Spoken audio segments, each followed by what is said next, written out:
بسم اللہ الرحمن الرحیم۔ السلام علیکم ورحمۃ اللہ وبرکاتہ۔ ناظرین محترم، اللہ جل جلالہ و امن والوں نے ہماری صحت کے لیے جو چیزیں درکار تھی یا وہ مفت میں دے دی یا بہت ہی کم قیمت پہ، ان میں ایک ادرک بھی ہے۔ اور یہ ادرک جب آپ اور میں انشاءاللہ العزیز جنت میں جائیں گے تو جنت کے اندر کھانا پینا ہی ہے، مزے ٹھاٹھ کی زندگی، بس کھاتے رہو اور اللہ کی نعمتوں کو استعمال کرتے رہو۔ تو اس معدے کو تیز کرنے کے لیے اللہ جل جلالہ و امن والوں نے قرآن پاک کے اندر ارشاد فرمایا، اعوذ باللہ من الشیطان الرجیم، بسم اللہ الرحمن الرحیم، وَيُسْقَوْنَ فِيهَا كَأْسًا كَانَ مِزَاجُهَا زَنْجَبِيلًا۔ جنت کے اندر آپ جاؤ گے تو اللہ زنجبیل، یہ ادرک، یہ آپ کو استعمال کروائیں گے تاکہ آپ کا معدہ طاقتور ہو جائے۔ ہمارے ہاں دال ہے، سبزی ہے، گوشت ہے، اس میں ادرک کا ضرور استعمال ہوتا ہے، چٹنی بنا کے استعمال کرتے ہیں، لیکن کما حق ہو اس سے ہم صحیح فائدہ نہیں اٹھاتے۔ معدہ کمزور ہے، کھانسی ہے، دمہ ہے، آزما خراب ہے، تو آپ ادرک کا موزوں مقدار میں ضرور استعمال کریں۔ اگر دمہ ہے، کالی کھانسی ہے تو ادرک کا رس نکال لیں اور اس میں شہد مکس کر کے آپ گرم کر کے یہ آدھا کپ صبح دوپہر شام استعمال کر لیں۔ انشاءاللہ العزیز دمہ کے اندر، کھانسی کے اندر، بلغم کے اندر فرق پڑ جائے گا۔ اس زمانے میں ایک اہم مسئلہ یہ ہے کہ بھوک نہیں لگتی، اور پھر جس طرح کی ہم میڈیسن کا استعمال کرتے ہیں، ادویات کا استعمال کرتے ہیں، مثلا معدہ کو گاڑھا کرنے کے لیے مغلظ ادویات کا استعمال کیا جاتا ہے، تو یہ مغلظ ادویات جو ہے وہ ہمارے معدے کو دک کر دیتی ہیں۔ دوائی کیا ہضم ہوگی، کھانا بھی ہضم نہیں ہوتا، اور اس طرح کی اور بھی کچھ بد پرہیزیاں ہیں، زیادہ کھانا کھا لینا، ورزش نہیں ہمارے ہاں، سیر بھی کوئی نہیں، تو وہ کھانا پڑا ہوا سڑتا رہتا ہے، اس سے سرانت پیدا ہوتی ہے، گیس پیدا ہوتی ہے۔ تو آپ صرف یہ کر لیں، ادرک خشک والی جس کو سونٹ کہا جاتا ہے اور اجوائن، یہ دونوں لے لیں اور ادرک کا پانی نکال کے ان کے اوپر ڈال دیں تاکہ ایک انگل جو ہے وہ ادرک کا پانی اوپر آ جائے، اور اسے سایہ کے اندر خشک کر لیں۔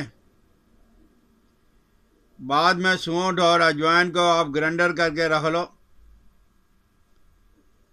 ہر کھانے سے پہلے کوئی مسئلہ ہے یا نہیں، چائے والا آدھا چمچ یہ آپ استعمال کر لیا کریں، انشاءاللہ العزیز ہیں آپ کا معدہ جو ہے وہ کبھی آپ کو تنگ نہیں کرے گا۔ اور آپ اگر چاہتے ہو کہ بڑھاپے میں بھی بڑھاپے کے اثرات آپ کو تنگ نہ کریں تو اس میں ادرک کا استعمال کیا جائے گا۔ مناسب مقدار میں ادرک کا استعمال کریں تو انشاءاللہ العزیز آپ کا معدہ جب سیٹ رہے گا تو پھر بڑھاپے میں بھی بڑھاپے کے اثرات آپ کو نظر نہیں آئیں گے۔ کسی کو اگر بھوک نہیں لگتی اور بھوک اگر نہیں لگے گی، قبض ہوگا، اس کی وجہ سے گیس بھی پیدا ہوگی، تو آپ کے پیٹ کے اندر اگر ریا ہے، قبض ہے، تو آپ 2 ماشا ادرک تھوڑا سا نمک چھڑک کر کھانے سے پہلے کھا لیا کریں، اور کھانا کھانے میں رغبت بھی پیدا ہوگی، مزہ بھی آئے گا، لذت پیدا ہوگی، بھوک اچھی طرح لگے گی، ریا خارج ہو جائیں گے، قبض رفع ہو جائے گی۔ صرف 2 ماشا تھوڑا سا نمک چھڑک کے۔ کتنے لوگ کہتے ہیں کہ میں دائمی نزلہ کے اندر مبتلا ہوں، عرصہ دراز سے ادویات کا استعمال کر رہا ہوں، فرق نہیں پڑ رہا ہے۔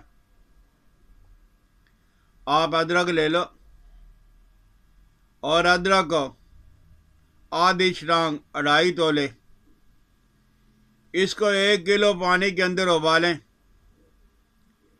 اور جب یہ ½ کلو 1.5 پاؤ رہ جائے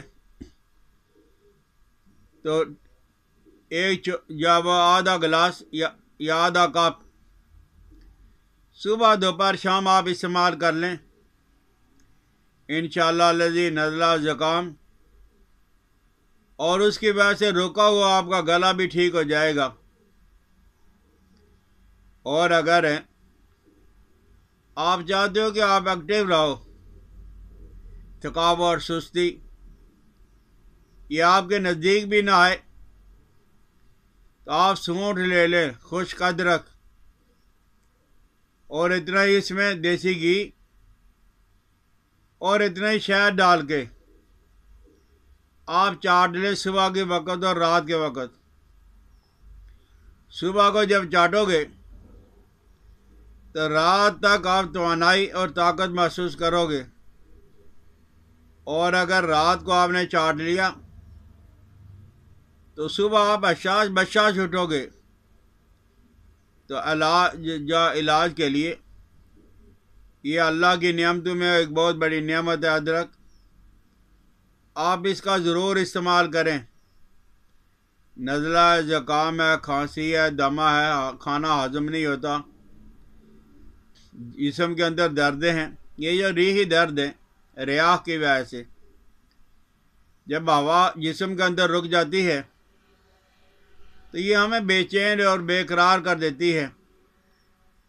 آپ کو کچھ سمجھ آئے یا نہ، آپ سونٹ لے لیں خشک والی یا ادرک تازہ والی، پانی کے اندر آپ اسے ابالیں، اور ابالنے کے بعد چائے اور قہوہ کی طرح آپ پینا شروع کر دیں۔ انشاءاللہ العزیز آپ محسوس کرو گے کہ پتہ نہیں میں نے کون سا ٹانک استعمال کر لیا ہے۔ تو ادرک کے اندر اللہ نے بڑی خاصیت رکھی ہے۔ اس زمانے کے مرد اور عورت اگر مناسب مقدار میں صرف ادرک کا استعمال کر لیں تو یہ جو بیماریاں ہمیں ستاتی رہتی ہیں دن رات، ان سے ہماری جان چھوٹ جائے گی۔ سمجھ آ جائے تو شیئر بھی کرنا، میری حوصلہ افزائی کے لیے اسے سبسکرائب بھی کریں۔ حکیم الیاس عبدالی کو اجازت دے۔ السلام علیکم ورحمۃ اللہ وبرکاتہ۔